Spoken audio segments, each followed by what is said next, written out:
Hello, and welcome to Lore Watch, a roundtable freeform discussion about lore and our favorite media. I'm your host, Joe Perez, one of several lore-focused folks from Blizzard Watch, and I've got my tinfoil hat-wearing wonderful companion with me, as always, and co-host, Matt Rossi. How you doing today, Matt? Well, I'm keeping all of the bad thoughts out of my head with this tinfoil. It's quite effective. It also is really good in the winter when it's freezing because it helps keep heat in. It doesn't actually do that. Don't do that. No, I just thought it was funny. No. It's negative 29 out here. Don't try it. Yeah, it's cold. But we're not here to talk about, despite what our name for the website would have you believe, we don't actually watch weather patterns. Instead, we're going to be talking about, well, like you said, story and lore in video games. We're going to be answering some questions today, but if we have something we're going to get to before that a little bit that I think you might appreciate. But if you have questions for this or any of our podcasts, I want you to be sure to send those in. You can send those in to podcast@blizzardwatch.com, singular. Specify what show it's for, and we'll be more happy to take a look at it and see if we can work it in. If you are not a fan of emailing us, you can go on our Discord. We have 2 channels set aside. One for Patreon supporters as a way of saying thank you. You help us keep the lights on, and, well, the site wouldn't exist without you, so we appreciate that. We have a Patreon Q and podcast questions channel for you, and we tend to look there first. And if you can't support us on Patreon, we understand.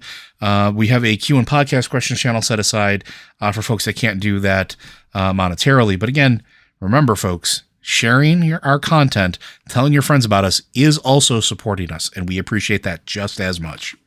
But I'm going to cut this over to Matt because Matt and I were talking a little bit before the show about some interesting implications and story elements that I don't think anybody's really talking about right now. Nobody's really brought it up that I've seen. So, Matt, why don't you go ahead and take it from here? Okay. Well, I don't know if people know this, but I'm a nutcase who likes to have more than one character of the same class at max level for transmog purposes. I like to level up a bunch of warriors so I can just run old raids over and over again on the same class and see if I get the tier I want. Right now I'm leveling, one character is already max level and I'm doing stuff on him. I got one character who hit 67 today, another character is at 65, another character is at like 63. And while I'm leveling these characters, I keep going through the Waking Shores because it's right there.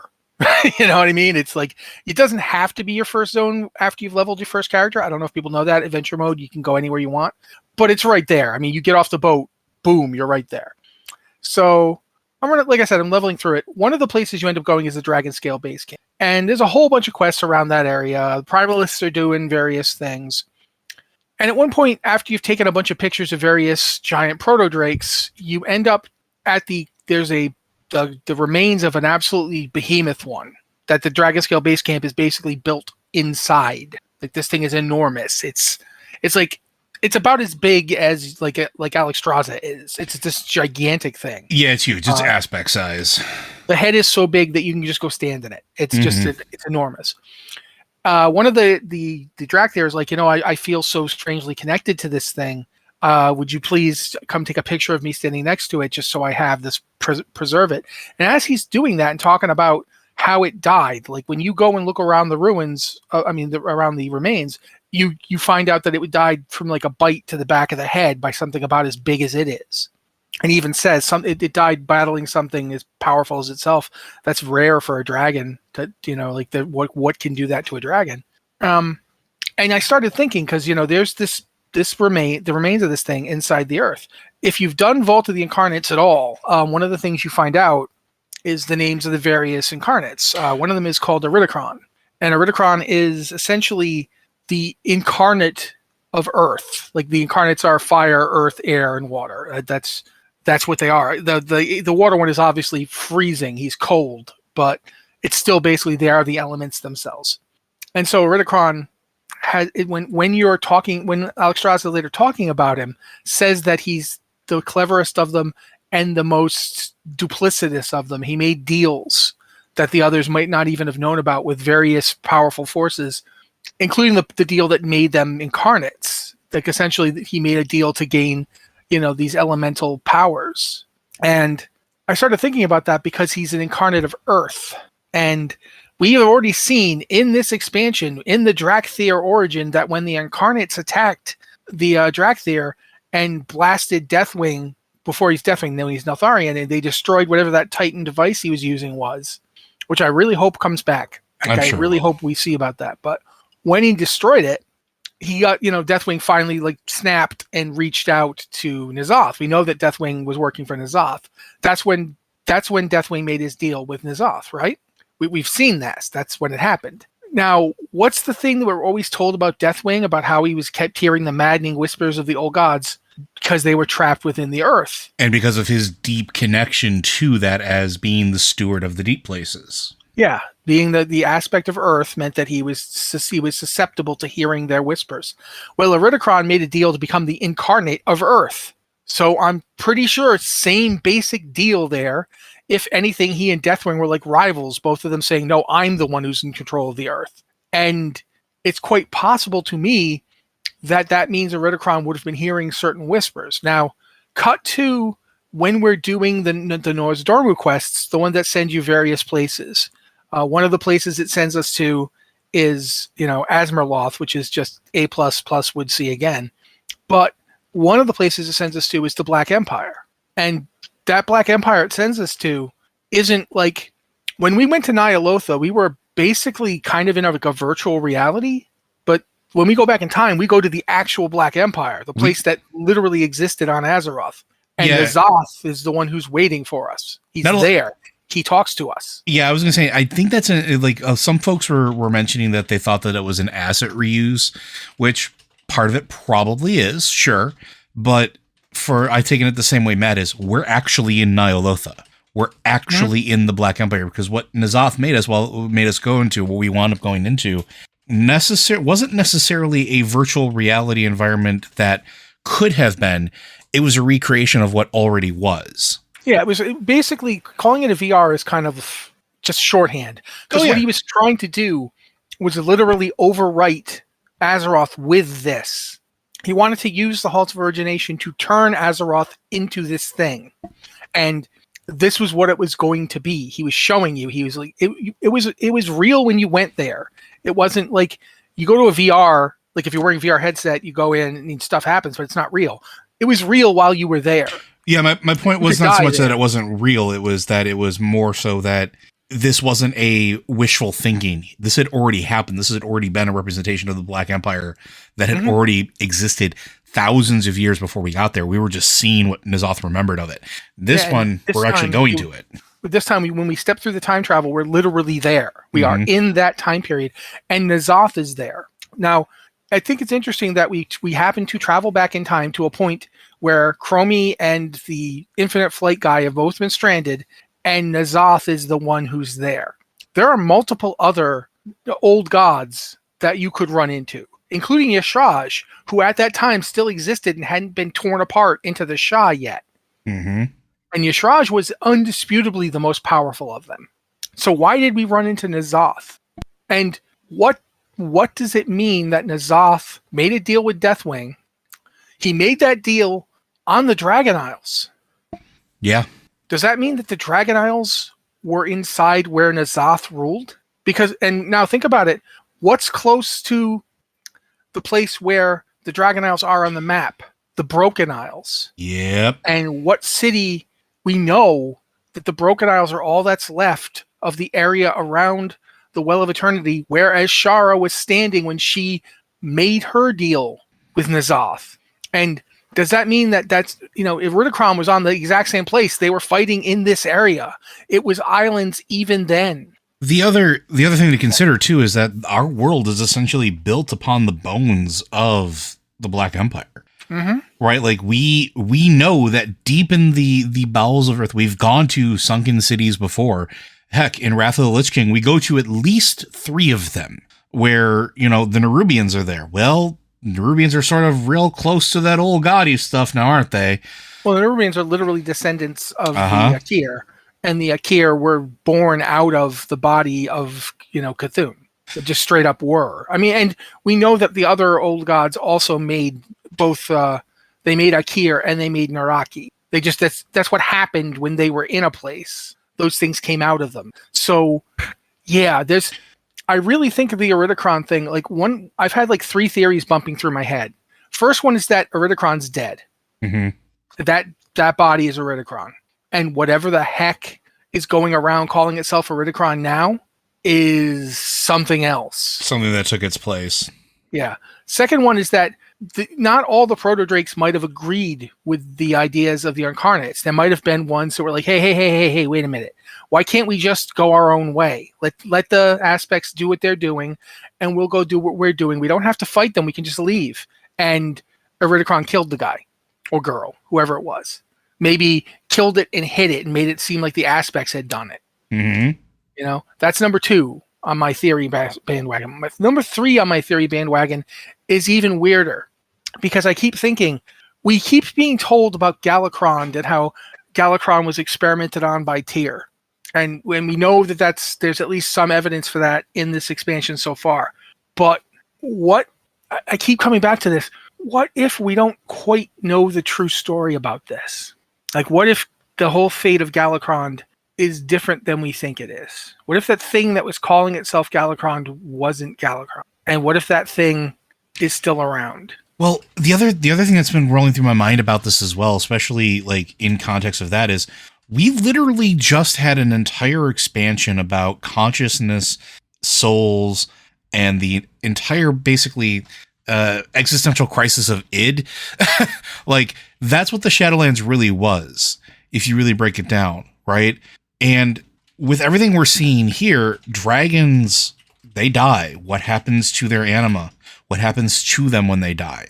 Are they being thrown back into a Titan engine and being forced to be reborn inside of the Ruby life pools? Or is there something that happened during the experimentation that Galakrond never actually really died? Its body may be gone, but we've seen things linger. We've seen the influence of things long dead linger on this place, linger where they're not supposed to.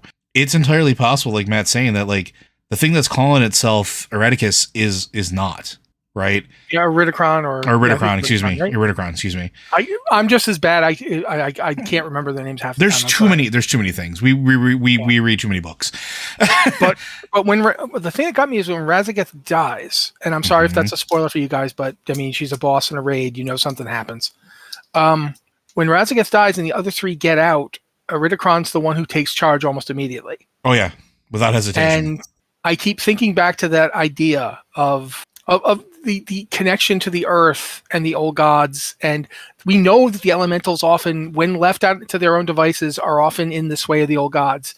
This is an expansion where I really feel like at some point there needs to be a quest where a shaman player goes back to the Shaman Order Hall and was like, what is going on? Give this to me, please. All of these elemental lords are supposed to report to us, and yet we have not done anything to check on this. Are you kidding me?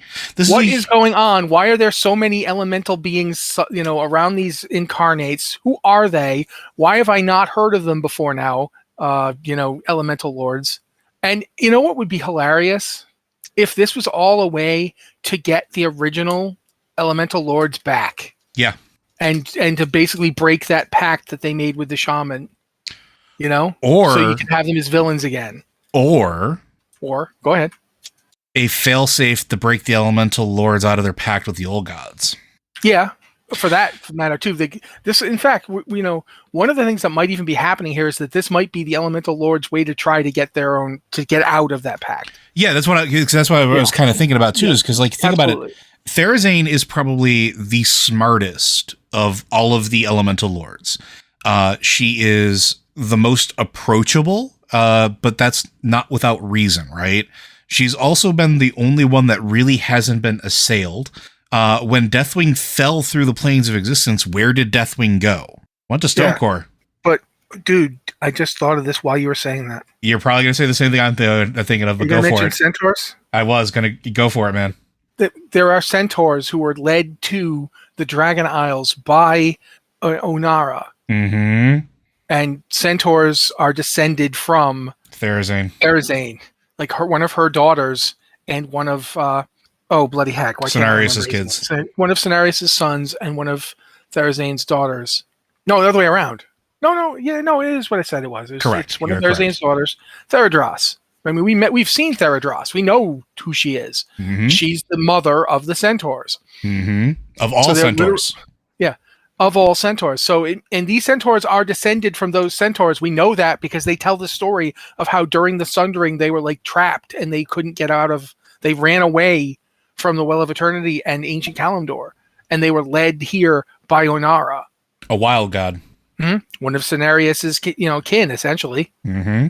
And yeah, that's just now. There we go with Theradras and the Earth. Therazane and Theradras. Therazane is therefore the grandmother of all centaur, including the centaur. But it also makes sense, though, that the original elemental lords, despite their warring with each other, they didn't want to serve the gods. They didn't want to serve the old gods. They didn't want to serve the old gods. No, you're right. You're absolutely right. They fought. They lost, but they fought. And if Therazane saw Deathwing fall through into Stonecore, saw what was going on, saw the corruption of an old god there, recognized it for what it was, because of course an elemental lord would absolutely recognize that sort of that smell, that taint, that affliction, the force that bound them. Exactly. Yeah. And would say, "Oh, this is interesting now. Okay, well, if they can do that, I wonder what I can do." And throwing incarnates out there is not a horrible idea. Like, I understand this timeline had happened before then, but I mean, just seeing that influence and trying to reach out and touch things seems exactly what beings trapped in a plane of existence would try to do. Hey, we just had another expansion about where all that started from. Like, it's on the table, right? It is on the table that the elemental lords are behind this, that they're behind the infusing of these incarnates, because they would have the power, they would have the sway. It doesn't necessarily have to be an old god, and that could be why there was a rival between the incarnate of Earth and Deathwing. Why that happened in the first place? It seems like Deathwing was the one who was in charge of the war in the first place too. Yes, it was. So, but anyway, that's just the stuff that I was thinking when I came upon that body and I started thinking about Iridikron. So, Joe and I were talking about it, and so hope you enjoyed that solid close to 20 minutes of us rambling about this. But now I guess we can move on to doing some emails. We are indeed. So we're going to start with a couple questions here. And this one I know is going to be another favorite of Matt's, because it does talk about a topic he loves very much, which is Diablo. Well, two-part question. One of them is Diablo. So 2 questions for Lore Watch, and these are from Severella, who's a Frost Death Knight. First one, following your retrospective on gods in Warcraft, what does it mean to be immortal in Warcraft? We are referred to as mortals. Some of our characters can be tens of thousands of years old. Some are undead. Forsaken Death Knights are undead. We seem less able to die than many immortals we have faced in Shadowlands. I took it as being a way to refer to the living, but Raszageth refers to us as mortals too. So before we go on to the Diablo question, mortals in Warcraft is sort of an umbrella term, right? Yeah, when dragons say it, they're just being snotty. Like, I'm just going to say this. Dragons don't have any special, well, that we know of. Dragons don't have any special non-mortal status. Yet they all seem to say that. And you'll notice the only dragon we saw in the Shadowlands was Ysera. Mm-hmm. And Ysera was sent there directly by Elune. Do not pass go. Do not collect $200. She was sent there. And she wasn't sent there in the normal way, and she was sent there to be reborn through a wild seed. Elune's goal was that Ysera would be returned to life. Hold on to that for later. There's spoilers in Dragonflight about that subject, but I don't think we're going to talk about it yet. But yeah. Just going back to the other thing, we don't really know what happens when a dragon dies. Yeah, exactly. We know that the essence of the dragons of the Dragonflights has been joined to order through specific processes that we're finding out about. We know that the Incarnates have made some kind of pact with the Elementals. Do you want to hear my crackpot theory using an analogy from another IP that is super close to my heart that you'll have no surprise with? Okay, go for it. I liken it to dragons potentially, and this is something I've been thinking about too. Why they refer to us as mortals is because maybe they functionally are immortal in a certain particular way. It's almost like what happens with Transformers in the Allspark. The Allspark is essentially what gives all Cybertronians life. When Cybertronians die, they become one with the Allspark. It's a cycle. It just continually goes through. Their life spark goes back. It feeds the Allspark. The Allspark strips basically their memories. More are born, and it just kind of continually goes through. There's entirely possible that that's what happens with dragons too, because I mean, that's exactly what happens with angels in Diablo, but it is exactly what happens with. They go into the Crystal Arch. But I was actually thinking of something a little bit related. Have you been reading Kieran Gillian's Eternals comic? I absolutely have. The Engine of Earth in that story. When an Eternal in that story dies, they are brought back to life, and a human dies in their place. I don't know if that's exactly the case here. I don't think it's necessarily the case that the dragon is reborn and someone dies in their place. But again, there's stuff coming up, so pay attention. But I do think it's interesting that it feels like dragons their nature is tied to the elements in ways that we don't yet fully understand. Obviously, the proto-dragons can literally become incarnates of an elemental, but all the various dragonflight dragons are also elementally aspected. I mean, if you look at both the black and the red dragonflight have connections to both earth and fire. If you look at the blue dragonflight, there's definitely, not just arcane energies. It's like they use the elements as a metaphor more than the incarnates and the proto-dragons take it literally. We are of this element. But for the dragonflights, it's been extended up into a metaphor where it's like, yes, you are like water and you can flow and grasp and understand these concepts of arcane magic. Yes, you are like air. You are like the sandstorm. You are time and time's erosion. Yes, you are like fire. You are life. You are, the dancing sparks of infinity. Yes, you are, life itself. What element does that sound like? That fifth element we keep getting told about that we don't see one for the incarnates, but the anima definitely seems to be that. The green dragonflight seemed to be the other side of that. Fun fact, the fifth element spirit is the main one that the shaman of the Tuskar are known for. Just throwing that out there. And finally, you've got the Earth, the dragons of Earth, who Earth has fire in it. Earth has magma in it. And that's there. They touch on those elements too. So I think it's interesting that you've got that. It almost feels like on one side of it, it's quite literal. And on the other side, it's quite metaphoric, but also literal. And yet the literal ones don't have a spirit incarnate. Mm-hmm. They don't have that force. They don't, they just don't touch upon it. But it's a big part of shamanism. I mean, when Thrall learned shamanism, he sat there and that's the first thing they told him. It's like, there's spirit that binds through everything. And we're even told that that's one of the things that Azeroth is lacking because Azeroth itself draws all the spirit into herself. Or lacked. We don't know what the current state of it is now.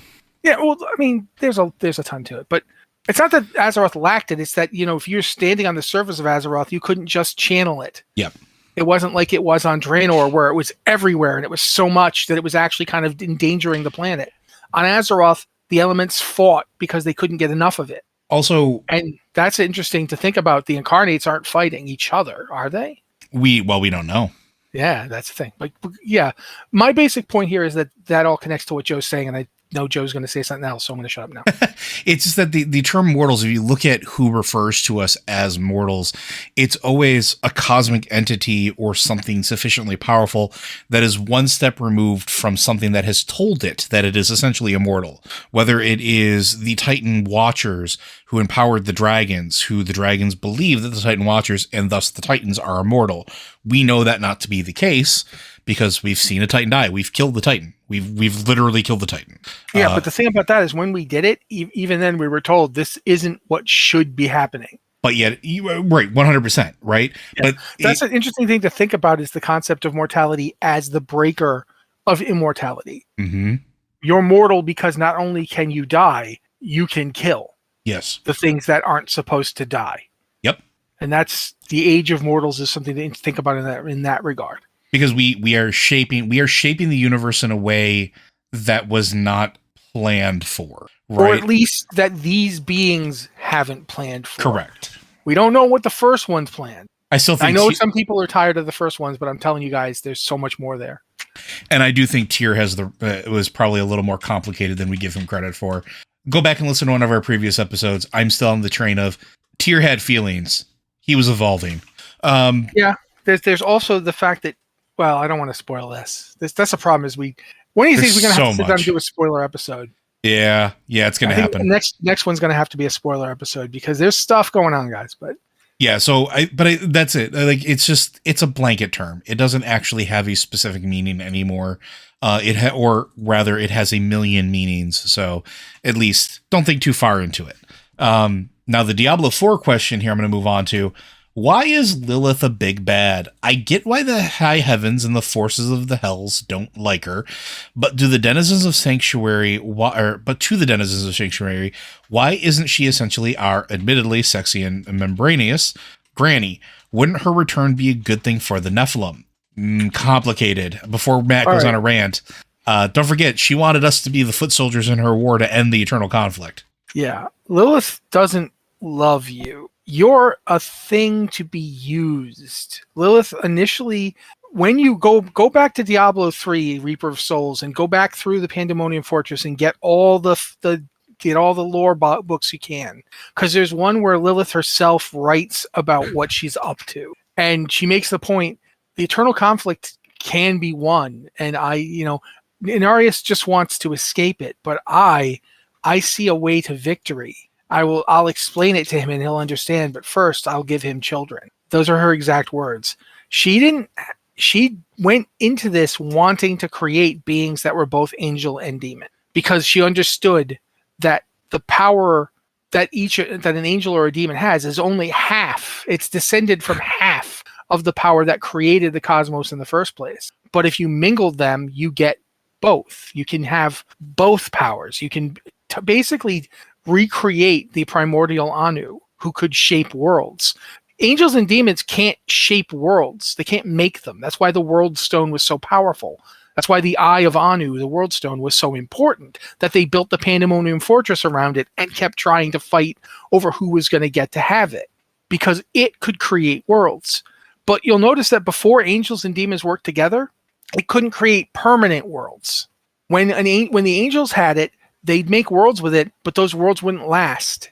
They would eventually collapse and go back into the World Stone, right? Yeah, exactly. Only one world was created by the World Stone and existed on, and that world was Sanctuary, and that world was created by Inarius and his followers and Lilith and her followers working together. And that's important. When you talk about Nephilim, when you talk about Lilith and why she's a big bad, that's an important thing to consider.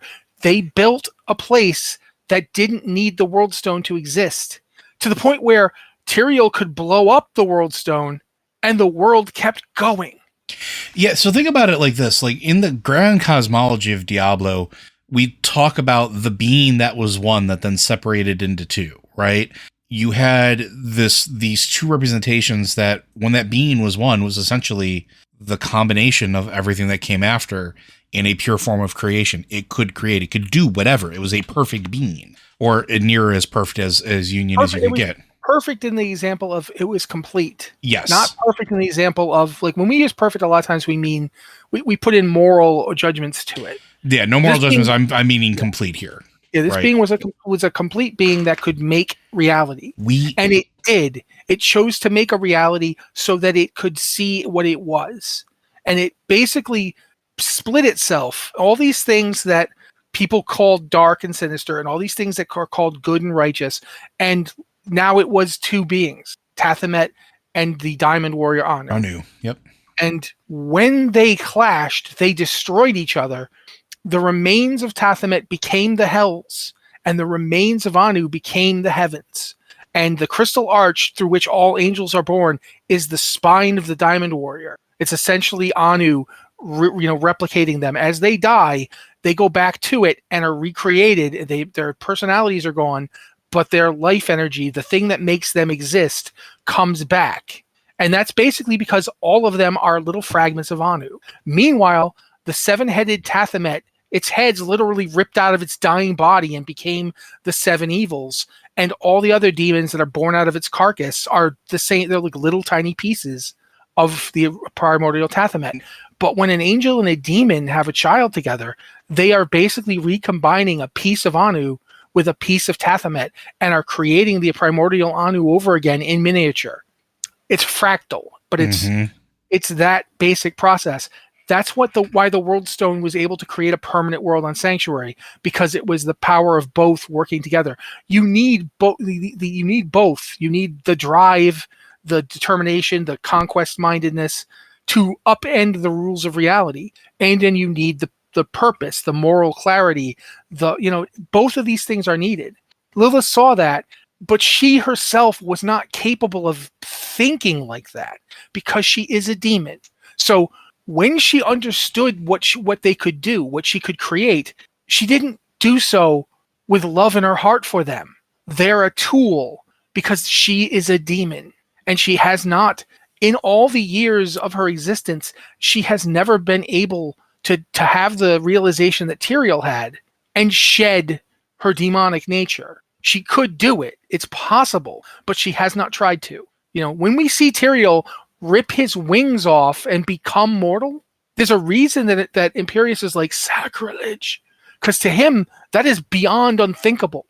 What he has done, he's not human. He's not a human from Sanctuary. He does not have demon in him, but he is no longer an angel. He has, in a way, he has transcended it. He has taken off the mantle of being a part of that whole thing and made himself other in a way that is still undefined. Lilith hasn't done that. Lilith is still a demon. Lilith is still thinking like a demon. Just like Inarius is still an angel, is still thinking like an angel. And the two of them are not looking at us, at the Nephilim, for themselves. Inarius is afraid of the Nephilim. Lilith wants to use the Nephilim. So is it good that she's back? It might be necessary. It might be a balance issue. Rathma may have brought her back because if it's Rathma doing it, which we're pretty sure it is. Well, this is I was going to say, this sort of bleeds into the next question, which we can, if you don't mind, I'd want to go into that maybe, because I think it's a good transition. And this one's from Dakun. With the new Diablo 4 trailer, and this is some mild spoilers if you haven't seen it, I'm quite confused why Inarius is fighting against Lilith. At the end of the trailer, we see him attempting to kill Lilith before the screen turns black, but as I understand, Inarius vowed to never cause her harm. What changed over the eons? What could his motivations be? Am I reading too much into a cool cinematic? So I think this feeds into what you were going, so I just wanted to kind of throw that in there. First off, we don't even know what he was doing there. Like we don't get to see him. We see him throw a spear. We don't see what he's throwing it at. He might be just trying to clear the path to get to her, because there were a whole lot of demons in his way. Mm-hmm. He wants to be where she's standing. He would have to get through them somehow. But he has spent at least some time in hell being tortured by Mephisto. Okay, we're going to have to go into the Sin War here. I'm sorry, guys. I'm going to try and quick and dirty this because we only have so much show here. But during the Sin War, what ended up happening was Inarius had used, when Lilith first started, they started breeding together, the various angels and demons, including Lilith and Inarius. Lilith and Inarius was absolutely besotted with her. This is just a fact. He couldn't understand why. He didn't know, because he couldn't. To him, emotions like love don't make any sense. Keep that in mind. The angels are not going around. Like, these are not beings who fall in love. It was not something that he understood, but he knew that he just could not be away from her. Like, the more they were together, the more he wanted to be with her. But then they had children. The two of them had Linarian, aka Rathma. Others had others. We don't know who the parents of each individual ancient are. We don't know if they're all if all the original big ancients are descended from Lilith and Inarius. We don't know. This is not information we have. But the various Nephilim were born, and immediately, within a very few years, started displaying powers and abilities that rivaled the angels and demons that created them. And the angels and demons were terrified because they saw Sanctuary as a hiding spot. Like, if these beings are this powerful now, what about in the blink of an eye to us cosmic entities? They could become so powerful that they attract the attention of the heavens and the hells. And then we're found. And now, we're going to get dragged into the eternal conflict. So they basically came to the decision, and Inarius was sort of on the sidelines. He wasn't making a decision because he didn't want to upend, Lilith, but he was staying back. And the rest of them were yeah, we think we should kill them all. We think we should kill them because that's the only way we get to be safe. And Lilith was you want to kill my grandchildren? You want to kill my creations? No, you die first. And so she killed everybody. Of all the angels and demons that went to Sanctuary, Lilith killed every single one of them, with the exception of Inarius. She is insanely powerful. Yes. And not only she is the daughter of Mephisto. Mephisto is one of the three great evils. She's just a hair below that. Inarius is an archangel. That's the level of power we're talking about for these beings. We've seen archangels go. You've seen Imperius. You've seen Tyrael. You know how powerful they are. That's where Inarius is. He wasn't actually one of the heads of the Angelus Council, but he was respected enough that they listened to him. Like, he'd come into the room and be like, I don't think we should do that. And they're like, well, maybe he's right. It's Inarius. He knows. That's the level of power we're talking about here. She tried to convince Inarius that, this is my plan. We have these Nephilim now. They're going to get more and more powerful. We don't have to hide. Hiding was just a stopgap. I remember in the book, she's like, I will give him children. These are the children. So she's like, this is what we're going to do. We're going to use these things, and they're going to win the war for us. And we're going to be the ones who win it. It's going to be us. It's not going to be my father and the other, evils. It's not going to be your archangels. It's going to be us, you and me. We're going to win the war. And Inarius was like, oh, okay. You were using me this whole time. And you forgot that I'm the one with the link to the World Stone at the moment, didn't you? And so he used the power of the World Stone to banish her. Because he didn't, as you said, he vowed not to harm her. But he didn't vow not to, to allow her to do what she was doing. He was repulsed at the idea. And so he banished her from existence. He didn't just banish her. He didn't just say, go back to hell. He banished her from existence. Mm-hmm. You don't exist anymore. You are outside of existing. But unfortunately for him, he forgot she was linked to the World Stone too. Remember, they used it together. So she basically waited and spent her time waiting little changes, because if she made big changes, he would notice and immediately change it back. She made little changes and little changes and little changes till the thing Inarius did after he got rid of her, which was to make Nephilim impossible. She slowly eroded it. And in the process, destabilized the World Stone. And that's how we got the Sin War in the first place. That's how we got Odyssean. And you'll notice when Odyssean is coming up and learning how to use his powers, and his brother Mendel is learning how to use his, and other Nephilim are flocking around and coming to their banner, there's a person who's helping them, who turns out to be Lilith. And Odyssean does not stick around with her. He knows immediately, this person does not have good motives for me. Because that's the thing. Lilith does not care about the mortal beings of Sanctuary. She does not care about the Nephilim as anything but tools for her purpose, which is to rule everything. Like, if Lilith gets her way, there won't be a heaven or a hell. There'll just be Lilith. And any angels or demons who still exist will just be doing what Lilith says. She will rule everything. She will be the queen of existence. That's what she's going for. As for why he's trying to kill her, he has never gotten over the fact that she was just using him, because he had genuine feelings for her. And in her way, she might have genuine feelings for him. Like, she's a demon. Like, imagine if your cat was like an actual intelligent being that you could have conversations with. Your cat could be like, yeah, I love you, claw, claw, claw. It's still a cat. Your cat loves you and yet still claws you because your cat is still a cat. Yep. Lilith's way of loving you can be, I will conquer infinity and we'll rule it together.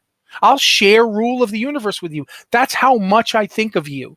That when we were completely blasted away, all these others, and we are ruling on this giant heap of skulls of all the people we had to kill to get to be in charge, I'll share that with you. Why do you look so sick about this? It's literally the best thing ever. You are really hard to please, Inarius. Seriously, I've given you children who can dominate existence. What more do you want to feel bad about it? Okay. Do you see where I'm going with this? Like, Lilith is a demon and she thinks like a demon, and we are not her friends. No, because she doesn't have any. Yeah. And then that's the thing to keep in mind, right? Like, Matt, there's nothing I can really add that Matt hasn't already said, because he's answered this pretty completely. It's just, she's not our friend. And at the end of the day, a vow doesn't mean anything, because it's not like a fairy promise in D&D in like the Feywilds, where like if you go back on your word, something's going to happen. Yeah, this is not a Gios from Irish mythology. It doesn't enforce itself. He just said he wouldn't do it, but then she ended up manipulating events, so he went to hell and her dad tortured him for however long it happened. Yeah. So like the feelings are allowed to change, and it's a thing. But then again, we also don't know what he's doing there. Correct. I mean, besides with raising his troops, the Akarat. I honestly don't, dude. I'm going to come back to this because I want to mention this. Joe, I think Joe is right on the money. We were having a conversation, and I've been thinking about it since. I think we don't know when he got out. Yeah. And the foundation of the Church of the Zakarum, the faith that Akarat started, is after the Sin War, and it's also started by an unnamed angel. And it's happening during the period of time that the Civil War in Hell and then the Dark Exile are happening just around that time. So if Mephisto was setting up his own banishment to Sanctuary, he couldn't very well be sitting there torturing Inarius all the time. Mm-hmm. And maybe he even let the guy out on purpose because he wanted the Zakarum Church to exist so he could corrupt it. There's a lot going on. Go ahead, Joe. I was going to say, the other thing is he could have also wanted a failsafe for his inevitable daughter's betrayal. Yeah, well, then again, she'd already betrayed him, so her inevitable betrayal had already happened. So yeah, there's a lot going on here. We don't know everything yet, and don't expect that you do. But there's lots of reasons why Inarius might want to go after Lilith. He might be going after her because now he's going to do to her what she did to him. I don't know. Yeah, it's entirely possible. Because think about it from the other side of the coin too, right? He may no longer fear the Nephilim, but he may want to end the eternal conflict, and a really great way of doing that is to have the best and strongest fighters on your side go to hell and eradicate it from existence. Mm-hmm. Okay. That and doing that by raising a church of zealot paladins who might also happen to be Nephilim. That's a pretty good way of doing that. Just throwing it out there. And for that matter, he might want to get, he's always been weird about Lilith. Like he couldn't get her away from his mind. He couldn't stop thinking about her. Maybe he wants to put her in a box, the way he was put in a box, and that way she never get away from him. Mm-hmm.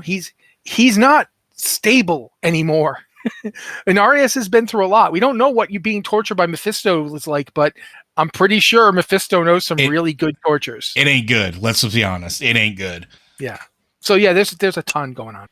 All right, so we're going to move on to our next one, which is going to be from Gavlin, who is also with a Diablo question. Let's speculate on what happened in the years between Diablo 3 and Diablo 4. In the latest cinematic, the scariest thing isn't hell or the demons, it's Inarius and his Zakarum army. See, I'm glad Gavlin's on the same page as us. What if the reason Rothma has summoned Lilith is because Inarius has returned and established a fascist regime of humans to wipe out the Nephilim, since he can't use the World Stone to prevent their emergence? Other ideas, please speculate, etc., etc. So going back to it, I don't think he maybe wants to eradicate the Nephilim anymore, but you're on to something, because we do know a couple things here. We know that the time between Diablo 3 and Diablo 4 has not exactly been a healthy time for the world.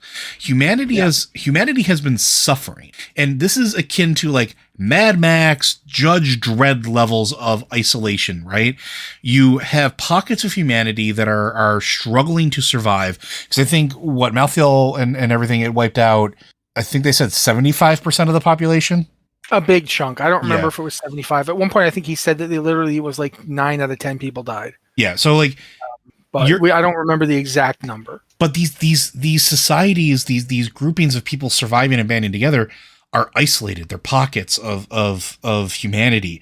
And so raising a Zakarum, or an army of Akarat, raising a zealot army and having a stronghold isn't necessarily the worst idea. And we know that that's actually something that's going on, is that they're actively recruiting people. They're going and recruiting survivors to bring them into the faith, to bring them in to wherever their stronghold base is. We know that much. They've told us that much. It's now starting to make sense. And Rothma has always been about sort of, or at least balance, right? Like it's tangentially after, why can't I think of the name of the spirit that he talked with the dragon? Oh, Tragul. Yeah. After talking with Tragul, he understood the cosmic balance that needs to be in place.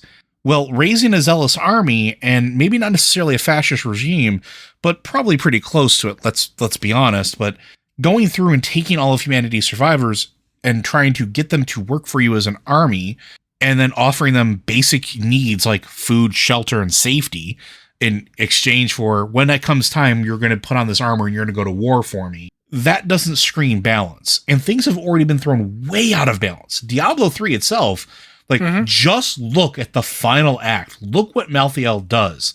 Nothing is in balance. It hasn't been in balance for a long, long time. It bears mentioning too, guys. The beginning of Diablo 3 is based around a prophecy of the end times. And that's essentially what they get. Mm-hmm.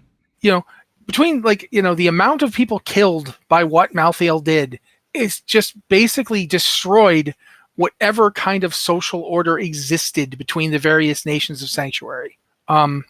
There's just, everything is in ruins. And we don't know what exactly happens over that period of time. We don't know, like, how many places get to remain even remotely a society. Like, we hear the concept of a lot of places just isolated villages with no real way to reach out to the outside world. There's very few countries that don't even have rulers. It's not like Westmarch is in any place to enforce any kind of social order. The king is dead. The capital city is destroyed, and then, you know, the vast majority of people die. It's like, I want you to look at the Black Death and the effect it had on Europe. Like, people often talk about the Black Death, but it's kind of, you really have to understand that the Black Death took out like half of the people. Half. Not 3/4, half. And that was enough to basically change the course of European civilization for several hundred years. Oh yeah, borders shifted as a result of this. Like, society was ever changed. Yeah, and when that kind of stuff happens, like, the Zakarum faith at the end of Diablo 2 is in ruins. It is, you know, its name is blackened. People don't understand the full details. Nobody knows exactly what happened, but they know that the Zakarum failed, and you know, people did not believe in them like they used to. There's a Zakarum faith priest in Diablo 3. The first thing he says is, you know, the Zakarum have failed. What faith have we? You know, this is a big deal. Now, imagine that after that, you know, almost everybody dies. Suddenly, if a Zakarum shows up and tells you, you know, this is what happens when you turn your back on the faith of Akarat, you might listen. And especially when, I keep going back to that thing, like Joe and I were just talking about, with Inarius possibly as the angel that founded the Zakarum, the one that spoke to Akarat, the one that's called Yerius, I think, Yaerius. I don't know how to pronounce that, but that's in the Book of Cain. He talks about it. He thought that Akarat was seeing an image of Odyssean's sacrifice, but what if what Akarat was seeing was literally Inarius showing him Odyssean's sacrifice? Mm-hmm. Because remember, Inarius remembers that, even if everybody else doesn't. Inarius does. Inarius knows what happened. Inarius fought Odyssean and lost to him. Yep. So maybe that changed his mind. Maybe he doesn't want to kill the Nephilim anymore because, well, what, you know, if Odyssean could beat me, maybe Lilith was right. And, you know, there's that image from the Diablo 3 original reveal. There's a picture that they put up, not during the cinematic itself, just a piece of art of Lilith and Inarius together. We don't know that he went to hell to hurt her. We don't even know how she got there. He might have come to get her. He might be like, you know what? You were right. You were right. Better we rule than anybody else. The end of Diablo 4, like, we know at some point we're going to have to interact with Lilith. It very well might be both of them. Mm-hmm. And for that matter, though, you know, even if it isn't, you are absolutely correct that the idea of that paladin army wandering and just walking into hell, the paladins were essentially broken to the point where the Templars were the remnants of one of the paladin orders. Remember the Templars? Mm-hmm. The guys who literally tortured you until you couldn't remember anything? Where would you get that idea? I mean, it sounds like something that might have happened to somebody while they're, you know, chained up in hell. Yeah, doesn't it, though? So, yeah, there's a lot going on here, guys. Yeah, it's interesting. Diablo 4 is going to be a wild ride story-wise. Like, I am massively curious where we're going to go with it. And there's more. There's always going to be more.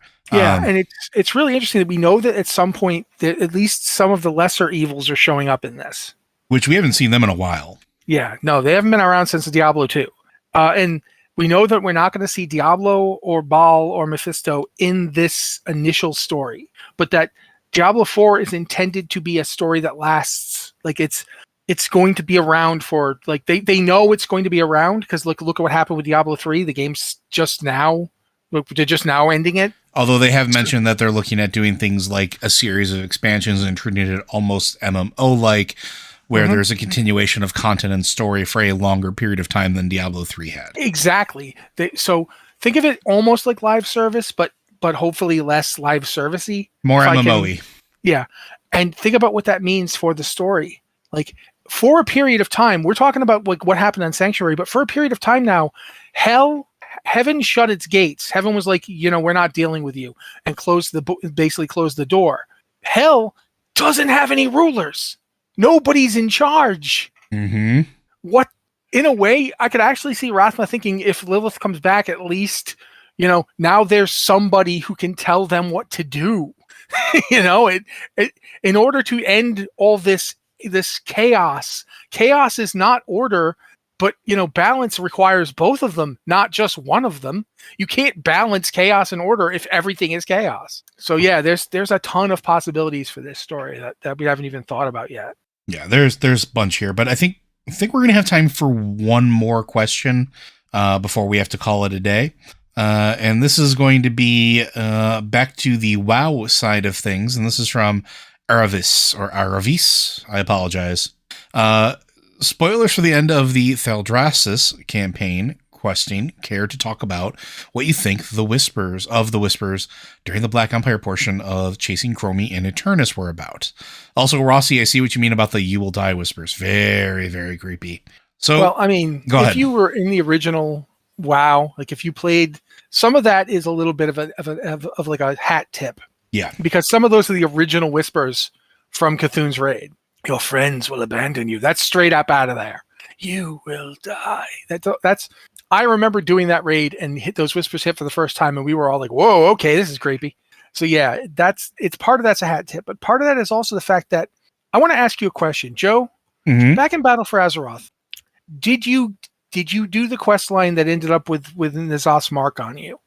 I did, and I went through the quest line to get rid of it. But then when you did the next part and N'Zoth came out, he still hit you with that multiple eye thing. Sure did. And knocked you, like you couldn't resist for a second, and he did what he wanted to do. That means that he basically, if he marked you, he knows where you are. He can think, he can make you hear his thoughts, and he can hear your thoughts. Then you go back in time, and N'Zoth is there. I waited for this. I'm glad that I waited for this. Your character, canonically, is unable to prevent N'Zoth from reading his mind. So he knows what's coming. How he dies. Yeah. What if everything that happened after is because you went back in time? Yeah. What if Deathwing got corrupted because you went back in time? Yeah. And he read in your head everything that's going to happen. And so, rather than change it exactly, he made sure it happened exactly the way he saw it in your head, so that he would know exactly what direction it was going to go, giving him the freedom to do anything after. I know you were thinking about this. I know you were. This is not something that has not occurred to you. No, it's something that's been on my list too, because like I'm trying to make heads or tails of it, because the problem with time travel in WoW in general is that it doesn't, this is going to sound so weird, but I don't know a better way to phrase it. It doesn't follow a conventional set of rules. It's kind of all over the place. So there is time and space and alternate dimensions and the fraying of the timeline and all this other stuff that sort of feeds into it. The problem with the Bronze Dragonflight is that their entire purpose is to sort of fold everything back into a set path. You know what I think of them as? Cooks. Yeah. Yeah. Like when you're making a cake and you're trying to get all the ingredients like mashed up properly, and sometimes you fold it and you fold it and you fold it. It's like blacksmithing with metal. You fold it to get the impurities out, and then you hammer it, and then you fold it again, and then you hammer it, and you're just trying to get the impurities out. That's why the Japanese swordsmiths' swords were folded so many times. Because, and this is something people don't talk about a lot, Japan is not exactly blessed with really strong deposits of iron ore. Like they've got it, but it's in the middle of a whole bunch of other crap. You don't want a sword that's got a ton of carbon in it, but too much, and it's not steel, it's just junk. So you have to pound the slag out of it. That's what I always think of when I think of the Infinite Dragonflight and the Bronze Dragonflight. But the problem, it's like, I agree, but it's like that becomes a problem because now if everything knows that, which we have reason to believe that N'Zoth does, then you can use it to your advantage, which what Matt's proposing and what has definitely been an idle thought of mine is that that's exactly what was intended to happen. It's also why he fixated so hard on the Halls of Origination and the Origination device. It's why he fixated so hard on you. Exactly. Why did he put a crown on you? Why was he so interested in you? Because you were the one that showed up in the Black Empire all those eons ago to retrieve 2 lost dragons. And then he was like, oh, finally you're here. Okay, great. I get to push this thing into motion. Yeah. That's something I've been thinking about a lot. Yeah. Why are the whispers? Yeah. What's the deal with the whispers? That's the deal with the whispers. N'Zoth can see into your head. Yep. And he can see into your head because this already happened once before. He just did it earlier, or like Matt saying, got to battle for Azeroth, sought his opportunity, put his mark on you so that the next time you went there, because it is cyclical, it is something that has to happen for the timeline to continue. You did that. The thing I remember we were talking about the various, the Legion stuff, they do not live, they do not die, they are beyond the cycle, the circle, the torches, the cyclical nature, the circle, the torches, right here. Yep. Right here. Like the talking of the meme about like time is a flat circle, it kind of is. It really is, at least in the way that it's curated. They've been linking a bunch of this stuff for eons and ages. Go back and do the Emerald Nightmare. Go listen to the Whispers from the Tree of Il'gynoth. Go back and listen to the Legion stuff. Go back and listen to like a lot of the old gaudy stuff. Go get Yogg's puzzle box. It all starts to make sense right now if you start piecing it together. At least I think so. And maybe it is a little tinfoil hatty. But I've been saying this for years. I'm going to maintain it. This was all supposed to happen. This was all preordained, not because, of fate or anything like that, but because the Bronze Dragonflight's primary job is to, like Matt said, beat the timeline back into a single straight piece. But in order to do that, sometimes you have to go back and ensure things happen. Sometimes, I don't know, maybe you have to present this is going to be a topic for next week, but a little preview. Maybe you have to present a villain that unifies everybody quite to specific points of time to make sure events happen. I don't know. Maybe like a certain green orc breaking out of South Shore and making his way home. Yeah. So I think that's going to do it for today, unless there's anything else you want to add, Matt. I mean, there is, but we can't be here all day. So. All right, friends. Well, Blizzard Watch is made possible due to the generous contributions at patreon.com/BlizzardWatch. Your continued support means this podcast site and community is able to thrive and grow. Blizzard Watch supporters enjoy exclusive benefits like early access to the podcast, better chance at having your question answered on our podcast with a queue, and an ad-free site experience. Again, friends, if you have questions for this or any of our podcasts, be sure to send those in. You can send them to podcast@blizzardwatch.com. If you are a Patreon supporter, you can go ahead and send them into us on Discord in our Patreon queue and podcast questions channel. And if you can't support us on Patreon, you just want to send us a Discord message with your topic or question, go ahead and toss it in the Q and podcast questions channel. Again, we appreciate all of your continued support. It does mean a lot to us, and I mention this every time. Following us on different platforms like Spotify, tweeting links out, sending links to your friends, all of that does matter, and it does continue to support us. So if you can't support us monetarily, do that, and it's really, really appreciated. Because it helps us, stick around. But with that, folks, we'll see you next week.